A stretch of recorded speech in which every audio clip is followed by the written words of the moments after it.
Pastor. Sigamos orando por las misiones. Tome su asiento, por favor. Damos gracias al Señor. Anda con su hijo, me dijo.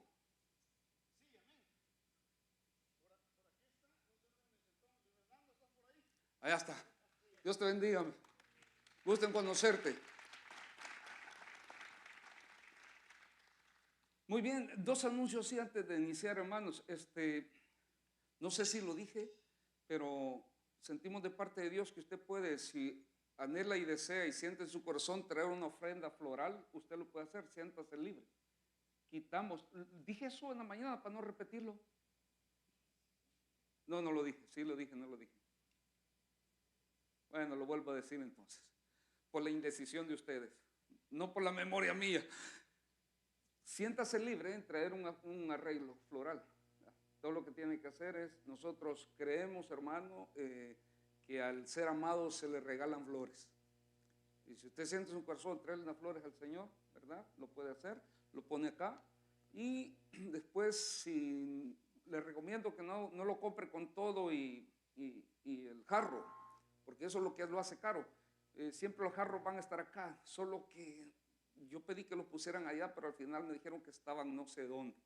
Si alguien nos puede informar dónde van a estar los jarros para que usted viene con su ramo de flores, agarra un jarro donde estén y viene y lo deposita acá. Por eso es que no vamos a poner más las flores muertas que teníamos acá. Lo otro es, aquí necesito yo su apoyo porque usted tenga una visión de reino. Algo donde usted no ve solo para usted, sino que dice, vamos, somos una iglesia, una sola iglesia, los del servicio de la mañana como los servicios de la tarde. El servicio de la tarde necesita ayuda de usted, del servicio de la mañana. ¿Qué es lo que queremos hacer? Es, ya ve que viene el tiempo del frío. Cuídese, por favor, que esta semana que viene vamos a tener un frío de esos que casi nunca se ven. Entonces, estamos saliendo un poquito tarde, casi a oscuros, los que celebramos en la tarde. Así que nos estaban pidiendo, yo dije, bueno, podemos trabajar esto con el servicio de la mañana. Dije que usted nos iba a negar, que iba a estar de acuerdo con eso. Hermano, ¿habría la posibilidad que empezáramos una hora más temprano de lo que estamos? ¿Le gusta? ¿Podemos? Me preocupa por los desmadrugados.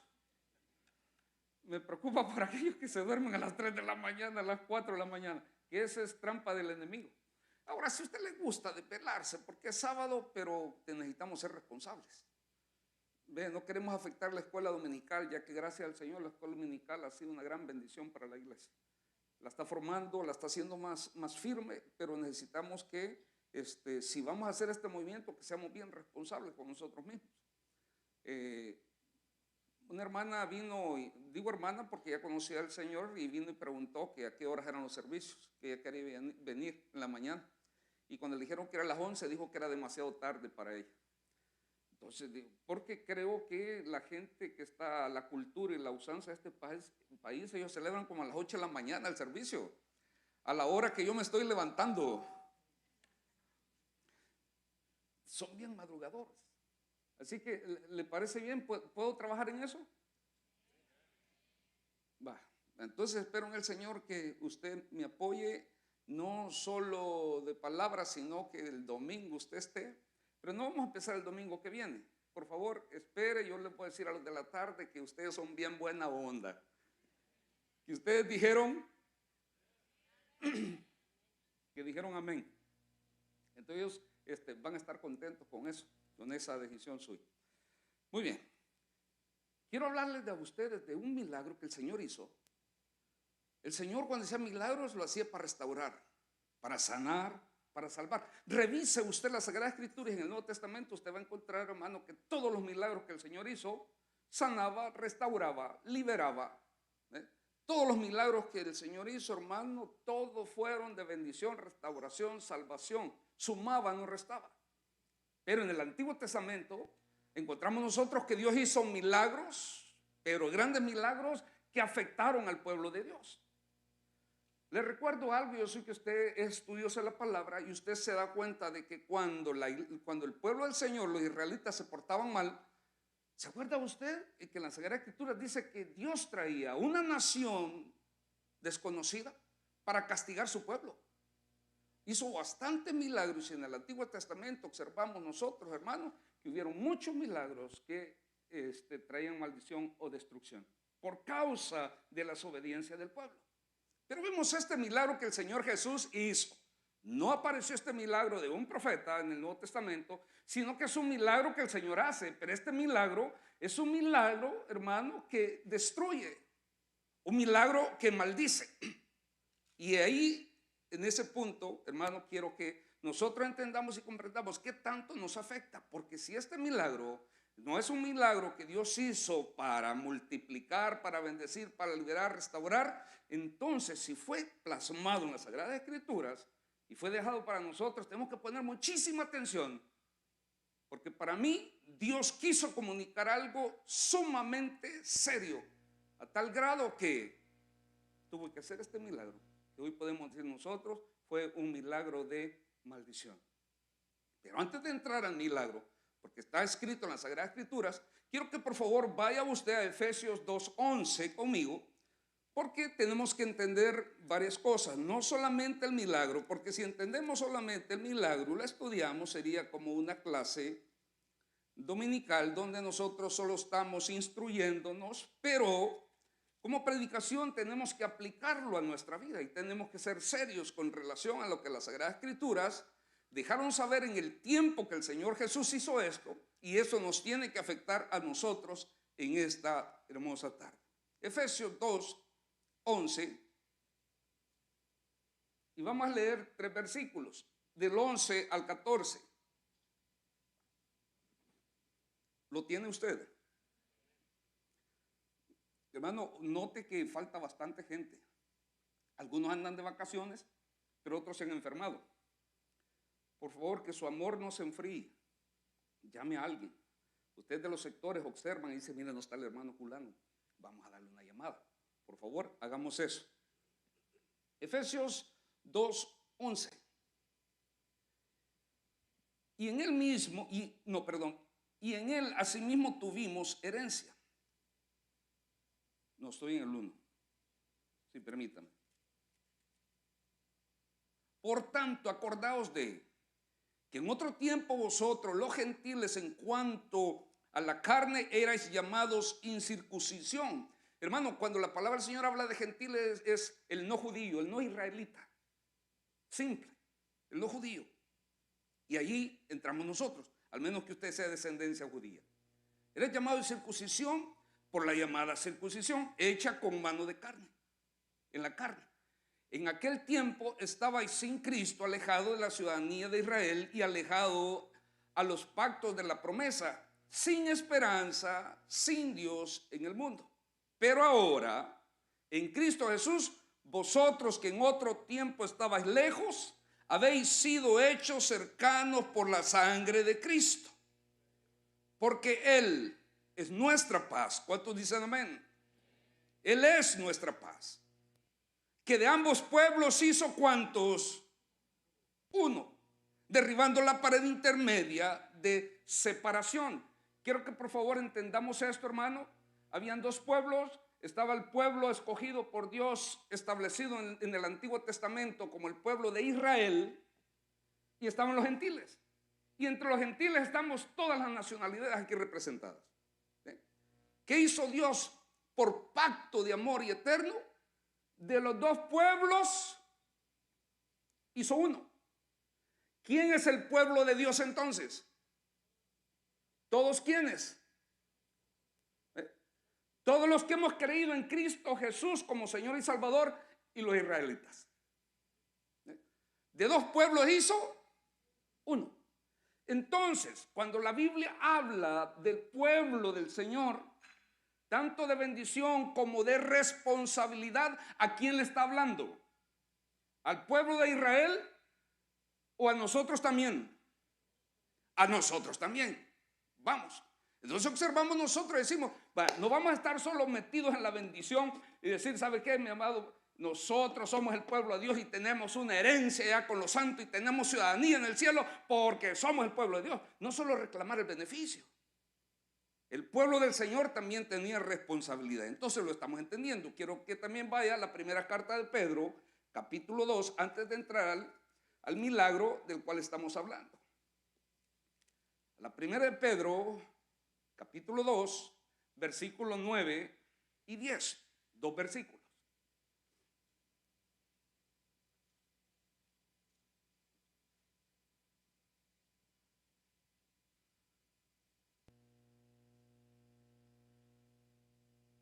¿Lo tiene? Bueno. Y dice así, 2, 9 al 10. Mas vosotros sois linaje escogido, real sacerdocio, nación santa, pueblo adquirido por Dios para que anunciéis las virtudes de aquel que os llamó de las tinieblas a su luz admirable. Vosotros que en otro tiempo no erais pueblo, pero que ahora sois pueblo de Dios, que en otro tiempo no habías alcanzado misericordia, pero ahora habéis alcanzado misericordia. Entonces, ¿qué ha establecido? Claro, sí, Israel es el pueblo escogido del Señor en medio de todas las naciones en el tiempo del Antiguo Testamento. Pero ahora tenemos nosotros por bendición y por estatuto de Dios y por ordenanza de Dios que todo aquel que ve a Cristo y que se acerca a Él y que es salvado por el Señor, hermano, pasa a ser pueblo de Dios. De aquí la gente que no conoce la Sagrada Escritura se ofende. Cuando nosotros decimos, hermanos, que está la gente hecha a imagen y semejanza de Dios y están los hijos de Dios, entonces la gente queda confundida. Dice, espérate, ¿están los que están a hechura, imagen y semejanza de Dios y los hijos de Dios? Entonces, ¿dónde estoy yo? Bueno, si usted no ha aceptado a Cristo como Señor y Salvador, entonces usted está hecho a la imagen y semejanza de Dios. Es una criatura del Señor. Es una criatura del Señor. Pero eso no le da autoridad a usted, ninguna potestad de decir que usted es hecho hijo de Dios. No lo digo yo. Lo dice la Sagrada Escritura. Si usted lo observa allá en Juan capítulo 1, versículos 10 y 11, le dice que el Señor vino a los suyos, mas los suyos no le recibieron. Más a todos los que le recibieron, a ellos se les dio el derecho, autoridad o potestad de ser llamados solo a través de Cristo. De ahí es que se unen estos dos pueblos, el pueblo de Dios en aquel entonces, Israel, y ahora el espiritual, que es todo aquel que acerca a Cristo Jesús como Señor y Salvador. Y de estos dos pueblos Dios hizo uno. Y este pueblo, hermano, merece la bendición, merece la provisión, merece el cuidado, merece la ayuda de Dios. El pueblo del Señor. Igual el pueblo de Dios tiene sus responsabilidades. El pueblo de Dios, hermano, tiene su trabajo y su objetivo. Entonces, cuando la Biblia nos hable con relación al pueblo de Dios, no se está refiriendo, hermano, solamente al pueblo físico de Israel escogido en medio de las naciones, sino a aquel que ha aceptado a Cristo como Señor y Salvador. ¿Me entiende? El domingo pasado hablábamos con relación a la necesidad de nosotros tener las orejas bien paradas y ser bien observativos. Y nosotros, hermanos, estar realmente en el juicio y en la jugada del Señor. Las bendiciones están pasando todos los días. Es que Dios no solo se levanta el domingo y dice, yo quiero bendecir a mi pueblo. Dios todos los días, todas las horas, todas las noches está bendiciendo al pueblo de Dios. Pero uno tiene que estar atento. Y esto es lo que nosotros observamos, cosas tan pequeñas. Como el Señor Jesús le dice a Felipe, ¿y cómo le vamos a dar de comer a todos estos? 5,000.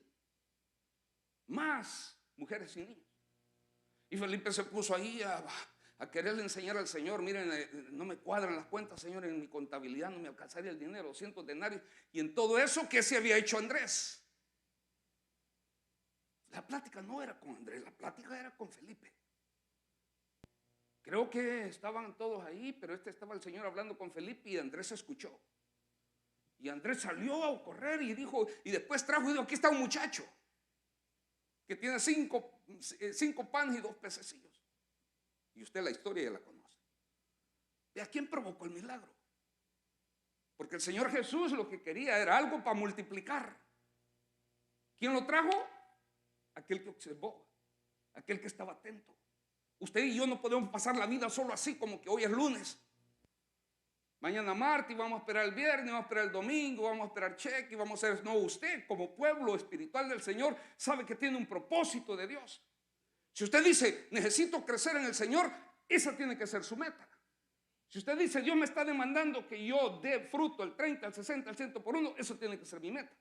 Si el Señor lo ha levantado a usted y le ha puesto el don de ayuda, el don de servicio, cualquier don que le haya dado, usted tiene que estar detrás para ponerlo en práctica. Me pregunta, pastor, ¿y cómo puedo poner yo en práctica el don que tengo? ¿Cuál es tu don, mijo? Bueno, mi don es de sanidad. Bueno, escucha bien, trae tu libretita.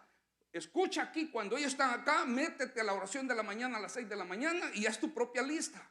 Que está enfermo Julano de tal, lo anotas. Que está enfermo Julana, lo anotas, la notas. Y ahí empiezas a orar por ellos. Y empiezas a orar.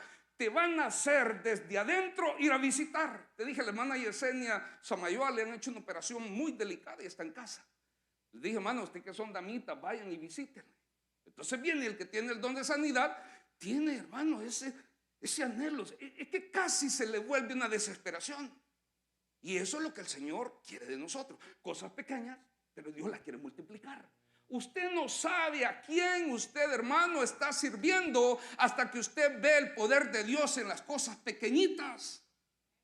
Claro, Dios es un Dios de cosas grandes, pero usted y yo tenemos que estar bien dispuestos, como lo estuvo Felipe el evangelista. Miren, en Samaria el evangelista. Ahí está, y la Biblia dice que él estaba predicando y aquellas multitudes lo escuchaban. Hasta los brujos se convertían en las grandes campañas de avivamiento que tenía Felipe en Samaria. No, hombre, eran unos serviciazos que podríamos decir de 2,000, 3,000, 15,000, 20,000 personas. Y Felipe ahí predicando y predicando y predicando. Y llegó el Espíritu Santo y lo saca de ahí. ¿Hacia dónde lo llevó? ¿Se acuerda alguien?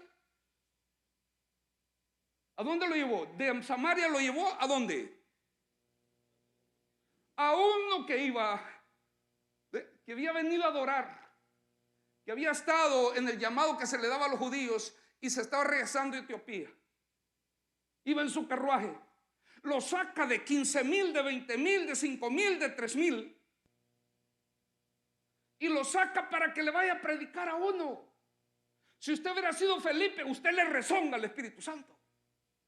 Lo primero que habría dicho, esto no es de Dios, hay que tener cuidado. Bendito, esto no es de Dios. ¿Cómo es posible que estoy teniendo unos grandes avivamientos de tanta gente y viene esa vocecita diabólica a decirme que me vaya de aquí? No, Felipe, transportado, llevado. Entonces nosotros observamos cosas pequeñas, pero en esas cosas pequeñas Dios quiere multiplicarlo y hacerlas grandes. Y esto es lo que Andrés hizo. Si usted siempre está viendo que a ver qué la iglesia hace, a ver cuál es la estrategia, a ver en qué dirección vamos. No, usted, mi amado hermano, yo no le digo que rompa el orden, porque Dios es un Dios de orden. Pero estoy diciendo, en la parte que a usted le corresponde, tiene que estar con las antenas bien paradas, poniendo mucha atención. Felipe, ¿cómo hacemos? Y ni con Andrés era, y Andrés fue y trajo. Nosotros observamos. Esto que vamos a hablar hoy, hermanos, sí, fue el único milagro que no restauró, no multiplicó, no sanó, no liberó, sino que maldijo. Esto tiene que estar serio. Más viniendo del Señor Jesús. Tiene que estar serio. Vaya conmigo, por favor, a Marcos, capítulo 11.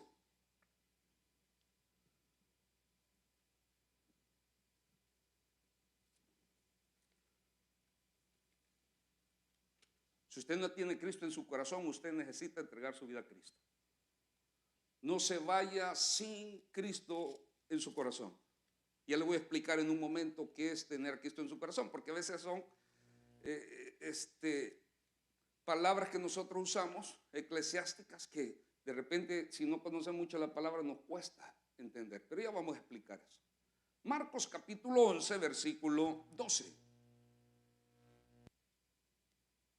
Y de entrada, usted agarre como subtítulo, maldición de la higuera estéril.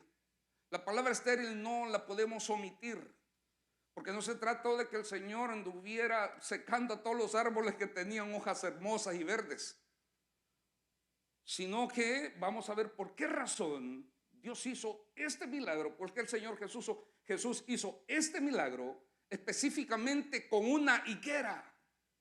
Con una higuera. Mira, hermano, los que conocen un poquito la palabra, por cuestión de tiempo no podemos ir tanto a todos los versículos, pero usted y yo quiero que sepamos que cada vez que la Sagrada Escritura habla de la higuera o de la vid, se está refiriendo al pueblo de Dios. ¿Y quién es el pueblo de Dios? Y los israelitas también. Siempre que se hable de eso.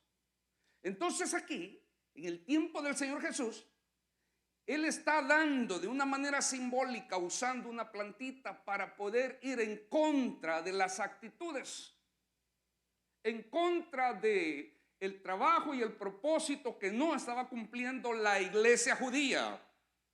Leamos, por favor. Al día siguiente, cuando salieron de Betania, tuvo hambre. Y viendo de lejos una higuera que tenía hojas, fue a ver si tal vez hallaba en ella algo, pero cuando llegó a ella, mire, nada halló, sino hojas, pues no era tiempo de higos. Entonces Jesús dijo a la higuera: nunca jamás coma nadie fruto. Y lo oyeron sus discípulos. Hagamos un paréntesis aquí porque vamos a terminar hasta el versículo 21. Pero para poder entender qué es lo que estaba sucediendo aquí, es que aquí estamos en el tiempo cuando el Señor Jesús está haciendo la entrada triunfal. Él está yendo y saliendo, y en esta ocasión va de Betania al templo. Y cuando está yendo para el templo y sale de Betania, asumo que era tempranito, hora de desayuno, no habían comido nada, y el Señor Jesús le dio hambre. Observó de lejos una higuera que tenía hojas. Entonces él salió hacia la higuera y empezó a buscar a ver si podía encontrar algo que comer. Pero lo que sucedió fue que él no encontró nada, porque la Biblia dice en el versículo 13 que no era tiempo de higos. Vea, los detractores de la Sagrada Escritura dicen: mira, ahí hay una inconsistencia bíblica. ¿Ves? La Biblia se contradice. Hay una inconsistencia ahí. No me digas que no hay una inconsistencia ahí. Porque te pueden preguntar y te dicen: ¿qué nacionalidad era el Señor Jesús? ¿Qué nacionalidad era? Israelita. Ustedes son los más inteligentes a lo que les he predicado hasta ahorita. Había unos que me dijeron nazareno, otros de Belén. No era de Belén, dijeron, era de Nazaret. Nacionalidad: israelita. Mire, tú israelita, y más en aquel entonces, hermano, un elemento de primera necesidad para poderse alimentar eran los higos. Como nosotros los hispanos, ¿qué más comemos los hispanos? ¿Qué es lo que más comemos? Producto de primera necesidad: maíz, tortilla. No entiendo cómo, mano, el país que más come tortilla es México. Pero no entiendo cómo es posible que México le compra todo el maíz que consumen a Estados Unidos, teniendo tantas tierras, pero ricas. Bueno, ese es otro asunto para otra predicación de economía, que de esas cosas yo no sé. Pero aquí tenemos al Señor Jesús, que sabía cuándo se daba el higo. Por ejemplo, usted sabe cuándo se siembra maíz. Se lo vamos a comprobar, lo que nos están viendo a través de las plataformas. ¿Cuándo se siembra maíz? ¿En qué mes? ¿Y qué saben? Mayo. Pero es que está el refrán aquel que dice: no, hombre, esto me cayó como agua de mayo. Porque todo el mundo está esperando, pues si no cae agua para mayo, entonces se perdió la siembra. Hay que esperar hasta agosto para hacer otra resiembra. ¿De qué sé yo? Hay que esperar hasta agosto para hacer otra resiembra. Ahora, ¿a los cuántos meses estamos nosotros teniendo mazorcas? Miren cómo saben. Entonces la gente dice, ahí tiene inconsistencia. Porque ustedes dicen como cristianos que Jesús es Dios, lo sostenemos. Jesús es Dios. Entonces dice, bueno, si fuese Dios, ¿y no dicen ustedes que un atributo de Dios es ser omnisciente? ¿Y qué significa omnisciente? Que lo sabe todo. Desde el infinito el pasado hasta el infinito futuro, Dios lo sabe. Ah, pero no sabía que no era tiempo de higos. Ah, ves, inconsistencia. Porque aquí dice en el versículo 13, y viendo de lejos una higuera que tenía hojas, fue a ver si tal vez hallaba en ella algo. Dice algo, no dice higos. Pero cuando llegó a ella, nada halló sino hojas, pues no era tiempo de higos. Usted revisa, hermano, cualquier literatura que usted quiera secular y va a observar que hay más de 720 clases de higueras. Sorprendente. Es una planta que se llevó del Asia y se ha diseminado por todo el mundo, la higuera. Entonces, pero esta higuera a la cual el Señor se está refiriendo tiene una particularidad. Y esta higuera, de la cual había muchísimo en Israel, era aquella que cuando tenía esas hojas grandes, en el tronco de la hoja había un pequeño fruto que era comestible. Incluso ellos lo negociaban, lo comercializaban. Cogían todo ese pequeño fruto, lo hacían y lo iban a vender al mercado. El Señor Jesús no es que está buscando higos, dice algo. Vio las hojas y al ver las hojas se acerca y empieza a buscar entre las ramas y no encuentra lo que él esperaba encontrar en el tronco de la hoja, que es un fruto pequeño. Ese fruto pequeño, todo buen agricultor le llama el fruto primario o el primer fruto. Jesús buscó el primer fruto en esa higuera.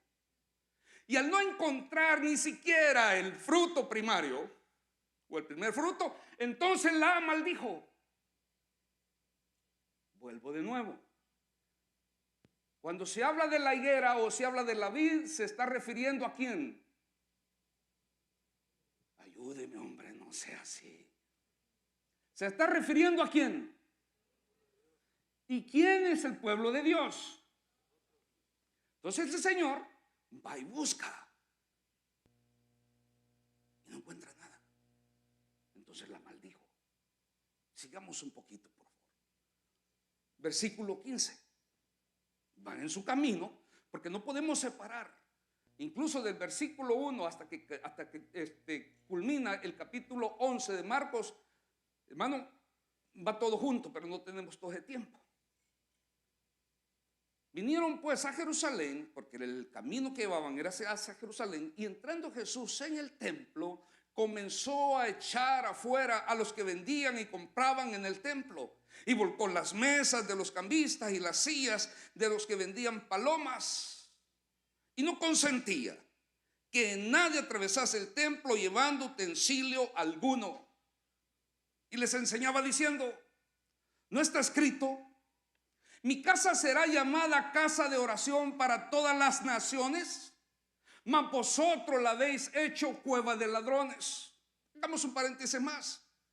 Van camino a Jerusalén y lo primero que se encuentra es con el atrio de los gentiles. El atrio de los gentiles, hermano, no había sido puesto ahí. Decimos, ¿sabes qué? Se está acercando mucha gente que no es israelita. Vamos a hacerle un espacio ahí. No, en el corazón de Dios está todo el mundo, no solo Israel. Todo el mundo. A Israel Dios lo escogió para que Israel enseñara las maravillas, la grandeza del Dios que ellos tenían y todos se convirtieran a él.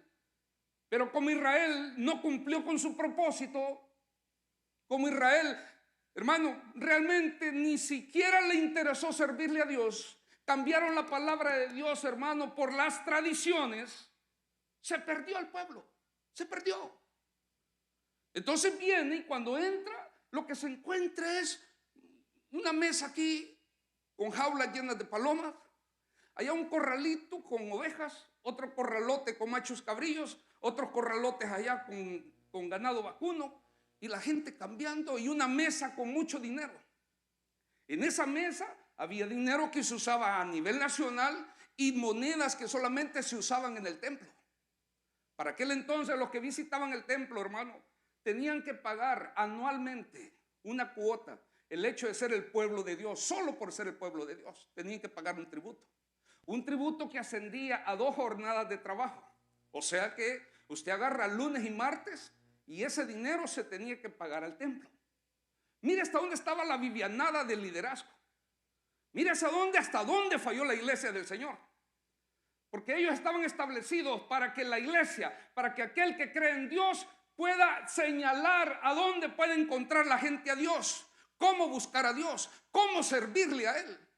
Y ellos, en vez de hacer eso que Dios les había confiado tanto a ellos, ellos se pusieron a sus negocios.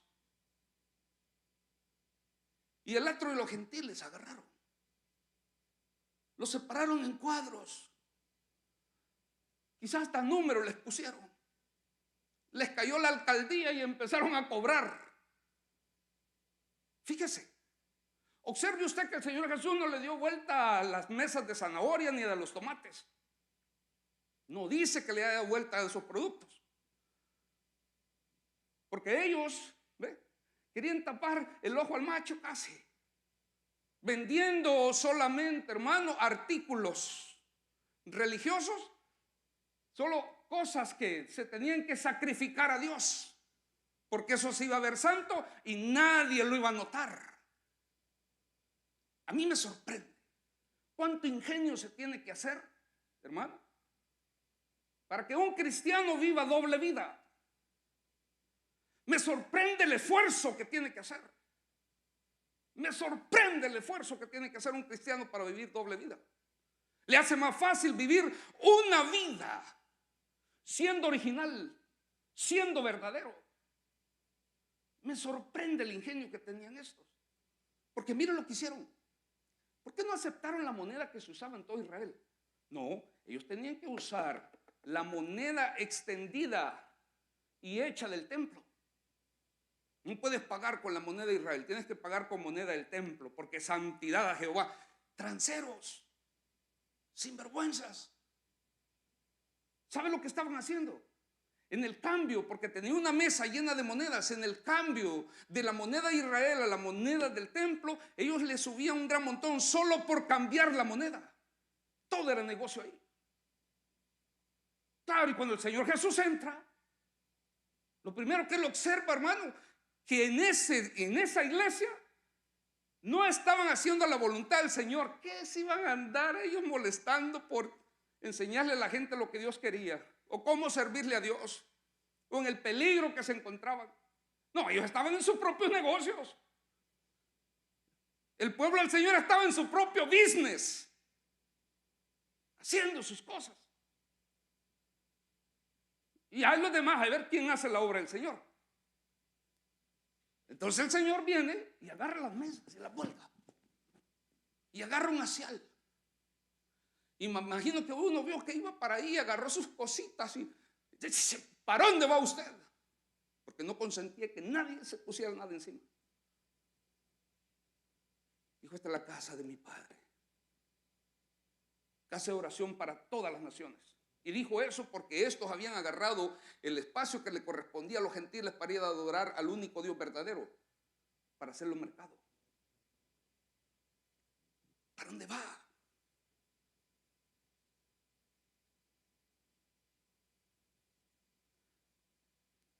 Aquella iglesia tenía un trabajo que hacer, pero se sumergió tanto en el mundo que ni siquiera cuenta se dio que Dios lo había visitado.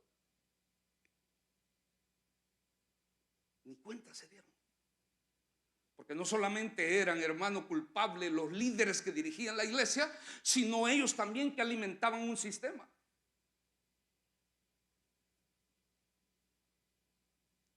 Ni cuenta se habían dado. Y oiga, a veces malinterpretamos nosotros las Sagradas Escrituras cuando dice: mas vosotros habéis hecho cueva de ladrones. El Señor estaba diciendo algo sumamente serio aquí. Y oiga el que tiene oídos, porque lo que el Señor estaba diciendo aquí era esto. Cuando dice cueva de ladrones, no es que la iglesia y el lugar, sino la actitud de ellos. Una cueva de ladrones es, hermano, no donde la gente iba a caer dentro de la boca del lobo, sino donde ellos hacían esa clase de planes Los planes que hoy se orquesta y el enemigo orquesta con gente que no le conoce a él dentro de las iglesias, con gente que está en pecado. Porque no sé cómo hace, pero cuando uno como que se conecta con el otro y al final terminan haciendo una clase de tranzas. Y esto es lo que Dios estaba. Dijo, por ponerte a hacer lo que no te pedí hacer. Se escucha otra voz que no se debe de escuchar. Él les enseñaba diciendo, no está escrito, mi casa será llamada casa de oración para todas las naciones, mas vosotros la habéis hecho cueva de ladrones. Lo oyeron los escribas, los principales sacerdotes, y buscaban, hermano, cómo matarle, porque le tenían miedo, por cuanto todo el pueblo estaba admirado de su doctrina. Esto me encanta, porque el pueblo despertó, porque el pueblo tuvo un despertar.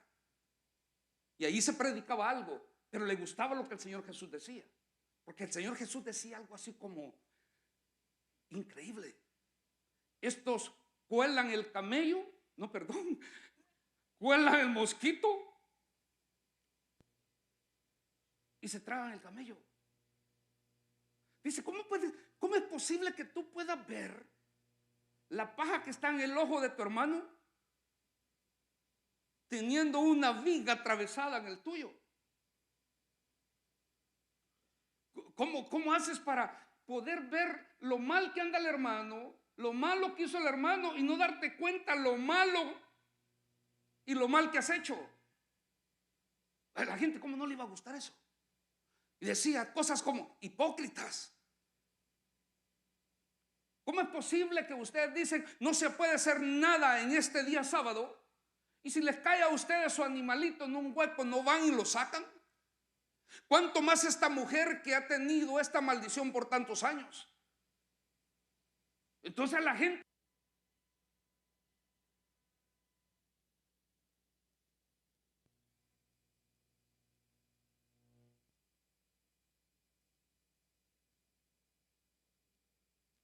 que la gente no defraude, que la gente sea sincera, que no traicione. Oye, a todo mundo le gustaba. Entonces, estos dejaron de escuchar a los que supuestamente tenían que enseñar al resto del pueblo, que eran los líderes de la iglesia, y les empezó a gustar lo que el Señor Jesús decía. Porque lo que el Señor Jesús decía llamaba, hermano, no solamente al amor, no solamente llamaba a la misericordia, sino que hablaba a la justicia, al principio verdadero del amor, que es ser justo.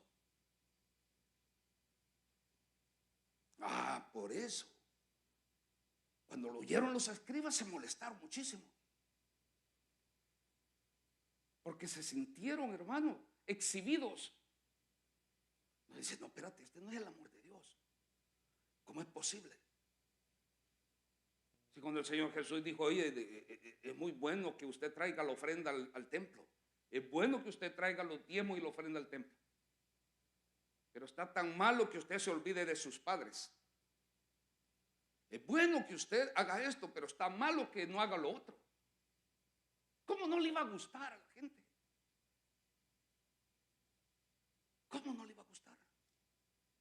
Vea, pueblo de Dios, nosotros, Dios nos ha dado un propósito. Dios nos ha hecho un llamado. El domingo pasado nos decíamos, hermano, tenemos que aprender de Andrés. Vio las cosas pequeñas, mira con él y él le echó manos. Dios anda buscando esa clase de personas. Ahora está diciendo, la iglesia tiene un propósito. Cuando el Señor maldijo la higuera, es lo que vamos a entrar en este momento.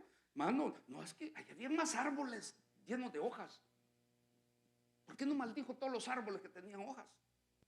No, porque él quería dar un mensaje bien claro. Y el mensaje claro iba para aquel que tenía una publicidad falsa. Me pregunto, y usted debería preguntarse también, ¿por qué no dejó la higuera así como de sombra? Si estaba frondosa y llena de hojas, ¿por qué no la dejó así? ¿Por qué cree usted que no la dejó, aunque sea para sombra? Usted dice, hermano, porque esa higuera era una publicidad falsa. Todo israelita sabía que si esa higuera tenía hojas, tenía que tener fruto primario. Y todos corrían a ella y se decepcionaban. ¿Sabe cuánta gente dice, no, a mí me gustaría buscar de Dios, pero conozco un hermano allí en la fábrica que dice que es cristiano y solo escuchando las alabanzas pasa y la viva piel de Judas? No, hombre, yo tuve una tía. Vergüenza me daba que me dijeran que era tía. Y ahí iba ella, con su gran Biblia que parecía un adobe debajo del brazo. No, hombre. El pueblo de Dios, que somos nosotros, tenemos un propósito como lo tuvieron la iglesia en el tiempo del Señor Jesús. Porque Dios lo que hizo fue maldijo esa higuera. Aunque los discípulos no entendieron en ese momento. Porque cuando van pasando y van saliendo ahí, porque el Señor Jesús no se iba a quedar ahí. No se iba a quedar ahí. Porque dice la Biblia que no se quedó a dormir ahí en Jerusalén. ¿Por qué? Porque los escribas, los fariseos, los saduceos y todos ellos querían matarle. ¿Por qué razón? Porque les estaba descubriendo. Ahora yo entiendo en los 9 y 10 años que me tiré, hermano, siendo un cristiano y no un cristiano. Lo entiendo. Si a mí no me gustaba que hablaran así, que predicaran así, me sentía exhibido. Me daba una cosa así, había una bolita que se me subía y se me bajaba. Y me daba así una incomodidad. Y ¿sabe qué yo deseaba? Que ya se acabara. Sentía una tortura. Mire, nunca me tomaron tan en cuenta para decir, hermanos, una votación, ¿quieren que sigamos invitando al hermano Edwin Rivera o no? Yo hubiera votado que no, porque ese me hacía sentirme así. Yo quería que me dijera, mire, somos el pueblo de Dios, vamos a ser tan bendecidos como Jeremías 29:11 dice, Dios espera que todos tengamos bien, que tengamos paz. Gócese en el Señor porque usted tiene un Dios tremendo de bendición y lo va a bendecir y nunca lo va a dejar. No importa lo que usted haga, Dios siempre va a estar con usted. 7 veces cae el justo. Y no, eso nos encanta. Bueno, les encantaba a ellos. Espérenme que me transporté ahora. Le encantaba la iglesia de aquel entonces. Pero aquí está maldiciéndolo. Un milagro de destrucción aplicado a una planta. ¿Cómo es posible que el Señor iba a arruinar, para los que no conocen las Sagradas Escrituras, su récord de bendición? Si Él no hubiera maldecido esa planta, jamás el Señor hubiera hecho un milagro de destrucción. Pero había algo más importante. Es dejarle al pueblo del Señor decir, mira, si no tiene fruto primario, esto te va a pasar. ¿Alguien me puede decir amén?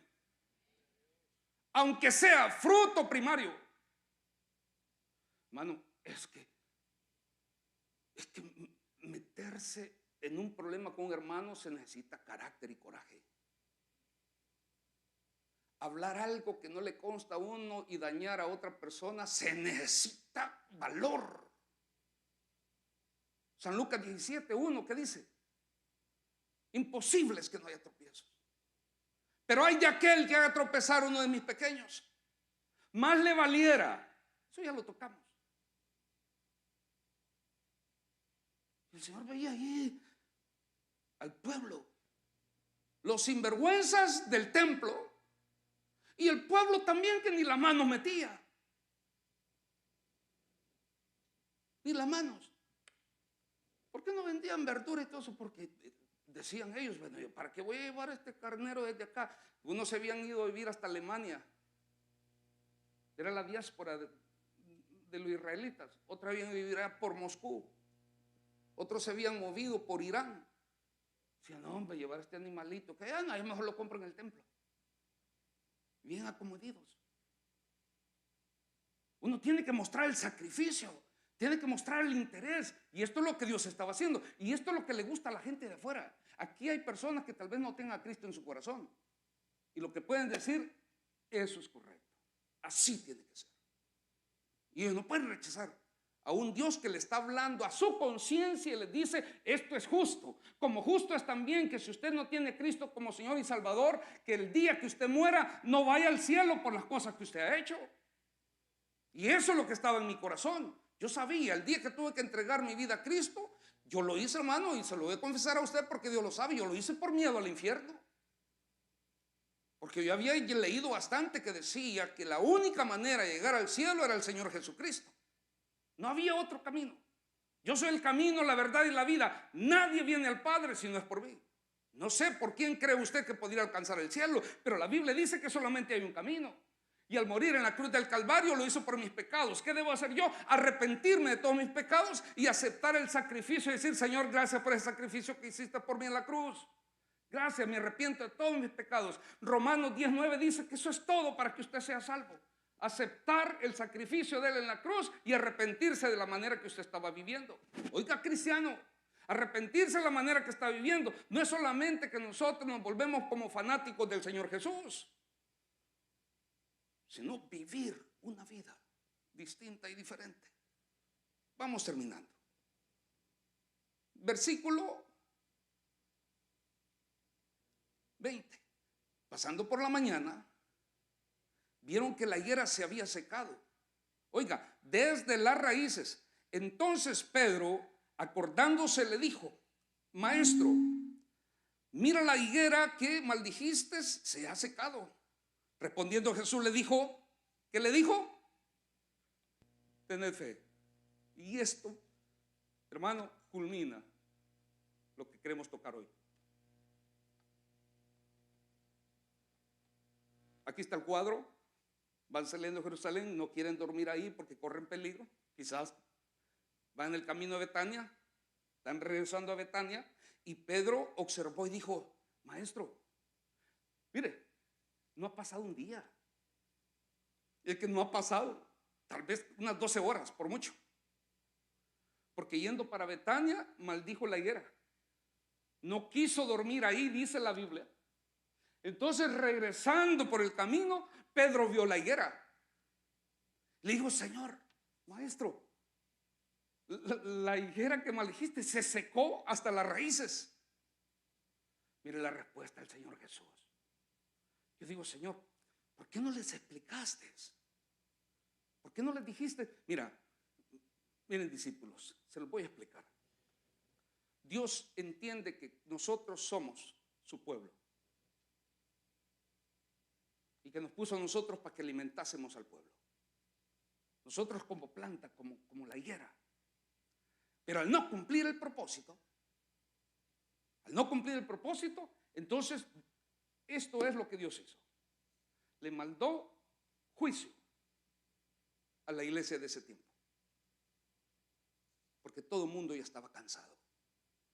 Hermano, los que andaban buscando a Dios estaban cansados de los atropellos de aquellos líderes de aquel entonces. Cansadísimos. Es más, creían que jamás iban a cambiar. Me he puesto a pensar como algunos hermanos que caen en ese desánimo y sienten que ya no hay esperanza. Hay esperanza en el Señor. Mire, vengo de un país donde yo viví la guerra civil. 11 añitos. Dicen las estadísticas que fueron 72,000 muertos en 10 años. Pónganle más los desaparecidos y todo. Pasaban los 100,000. Y en aquel entonces nosotros aprendíamos. Bueno, estábamos tan enseñados que cuando oíamos un balazo, nosotros todos nos tiramos de pancita. Sabíamos cómo. Así como le enseñan a los niños hoy que si hay un terremoto se meten debajo de la mesa o en el marco de la puerta. Un día iba por la capital y en un cine que se llama Cine Central estalló una bomba. Gracias al Señor yo iba a la media cuadra. ¡Pum!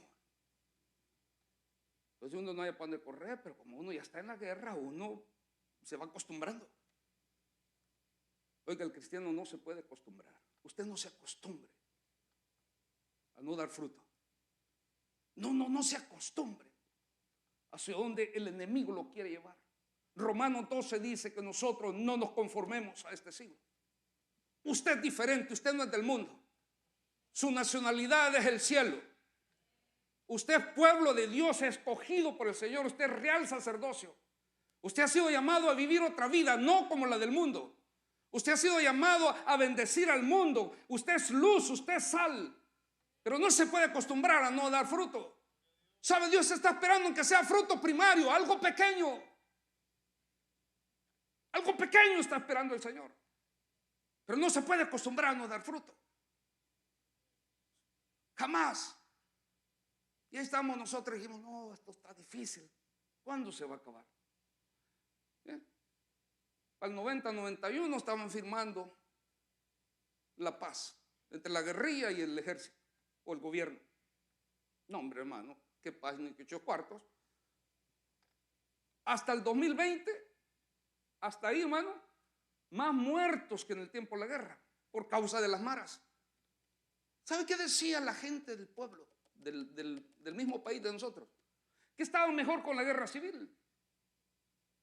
Porque en aquel entonces sabían entre quienes atacarse y esto no les importaba a quién.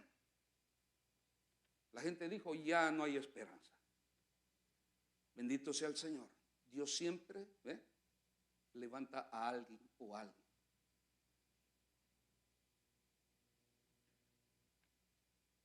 Hermano, ese país era el más violento de todo el mundo. En estadísticas no había quien le ganara, en la violencia que había. Muertos diarios. Y ha pasado a ser el país más seguro de Latinoamérica. Me atrevo a decir que toda América. Entonces usted piensa, ¿por qué le doy este ejemplo? Porque nosotros hemos dicho más de alguna vez, a saber cómo voy a salir de esto yo. Si eso que dice la Biblia es clara. Yo me considero pueblo de Dios, yo soy el higuera. Pues el Señor viene a buscar fruto en medio de mí. Difícilmente los haya. El Señor, yo ya no quiero estar más así. Y usted lo siente bien, pero bien difícil. Mire, esto es lo que le dijo el Señor a Pedro. Le dijo, ten fe en Dios. Yo te digo más en esta tarde a usted.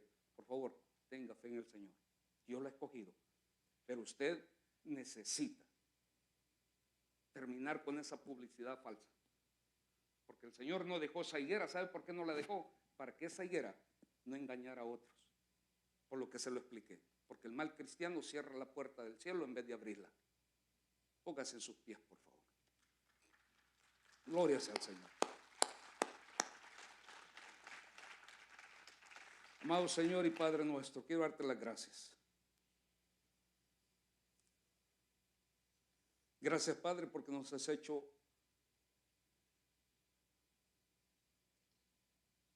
pueblo tuyo. Agradecidos, Señor. Agradecidos. Pero seguimos necesitando tu ayuda. Bendice esta iglesia. Que esta iglesia, Señor, y todas aquellas que predican el evangelio completo, la doctrina sana, que sigan fructificando. No podemos ser una publicidad falsa. No podemos ser motivos, Señor,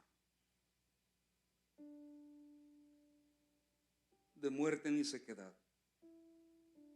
Pedro dijo que cada uno de nosotros éramos una nación santa, un pueblo adquirido por Dios. Oiga, usted y yo, real sacerdocio. Pero si usted sigue leyendo, hay un objetivo, hay un propósito. Que así como Dios nos sacó de la oscuridad, de las tinieblas y nos trajo a la luz admirable, que ese mensaje nosotros lo llevemos. Ahí se equivocó la iglesia en el tiempo del Señor Jesús. Porque ellos se fueron detrás de su vida, detrás de sus cosas. Se conformaron a este siglo. Y cuando el Señor vino a la tierra y buscó frutos en la higuera, no encontró ni siquiera fruto primario. Él un día se paró y vio a aquella multitud de gente y sintió compasión.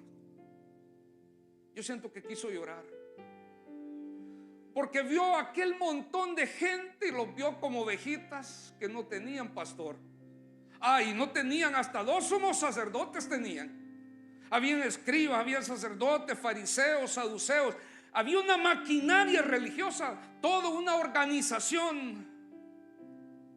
Pero el Dios de los cielos vio aquel montón de gente como ovejas que no tenían pastor. No sé si usted ha visto cómo se comporta el ganado, pero cuando usted llega a la orilla de un cerco y empieza a gritar, y si ese ganado tiene hambre, vienen corriendo hacia usted. Eso es lo que vio el Señor. El Señor levantó su vista y vio ese montón de gente sin esperanza, sin la palabra que podía acercarlos a Dios. Y dijo: aquí no hay pastor. Veo toda esta gente, pero no veo quien atienda. Señor, perdónanos si aquí vemos gente, Padre, que decimos ser tuyo y no hay ni siquiera fruto primario, que consideramos que dar fruto es tener en paz la casa. Eso es bueno. Que consideramos que dar fruto es que no falte pan en mi casa, cobijo en mi casa, que mis hijos se porten bien. Eso es bueno, eso es parte. Pero no es el objetivo de la iglesia ese solamente. Porque el Señor dijo: si haces eso, ¿qué de extraordinario tiene eso? Señor, perdónanos porque hemos sido ingratos. Ayúdanos. Yo te bendigo, Señor, porque conozco a la mayoría de esta iglesia y conozco a muchos que dan fruto al 30, al 60 y vamos hacia el 100 por uno, Señor. Pero también sé de algunos, Señor, que no dan fruto, y te pido perdón por ellos en esta tarde, y te suplico que no se den por vencida, que tengan fe en ti. Pero sería tremendo, Señor, que se mantengan en esa actitud, porque son la higuera, porque son la vid. Mi amigo, si usted está por primera vez en este lugar, en el tiempo del Señor Jesús, a la gente le gustaba cómo Él hablaba, y ya le expliqué por qué. Pero usted no solo puede quedarse con ese mensaje. Usted necesita arrepentirse de sus pecados, venir al Señor Jesús y aceptarle como único y suficiente Salvador. Eso dice la Biblia. Si usted muriese hoy, usted no va al cielo si usted no se arrepiente de sus pecados y se acerca al Señor Jesús. A usted y a mí nos enseñaron que había un cielo y había un infierno. Si muriese hoy, ¿a dónde va usted? Esa es la pregunta que me hice yo. Y sabía yo que sin Cristo solo el infierno me esperaba. Yo le pregunto a usted: ¿le gustaría pedirle perdón al Señor y entregar su corazón a Él? Todo lo que tiene que hacer esta oración, la Biblia lo dice en Romanos 10:9. Dígale al Señor: Señor, yo creo en ti. Desde chico he creído en ti, pero quiero comprometerme, porque el creer en ti no ha hecho obstáculo para yo no pecar. Necesito comprometerme. Te pido perdón. Reconozco que no he llevado mi vida como debería llevarla. Te suplico perdón. Ven, por favor, a mi vida. Creo que moriste en la cruz del Calvario, resucitaste al tercer día. Te recibo como mi Señor y mi Salvador. Todos con sus ojitos cerrados, por favor. ¿Habrá alguien en este lugar que hizo esa oración juntamente conmigo? Me gustaría ver la mano bien levantada, todos con sus ojos cerrados orando. ¿Habrá alguna persona que hizo esa oración juntamente conmigo y recibe al Señor como Señor y Salvador? ¿Habrá alguien? ¿Alguien que se quiera reconciliar con el Señor? ¿Habrá alguna persona en este lugar? Padre, te doy las gracias. El mensaje ha sido dado, la palabra, Señor, se ha compartido. Sé tú, Señor, Espíritu Santo, tocando los corazones. Bendice a la iglesia. Estamos por terminar, Señor, este año, y viene el otro año donde nos comprometemos contigo. Pero ese compromiso, Señor, tiene que ser original. Gracias por este momento en Cristo Jesús. Amén y amén. Dios me lo bendiga, hermanos. Estamos despedidos. Dios me lo guarde.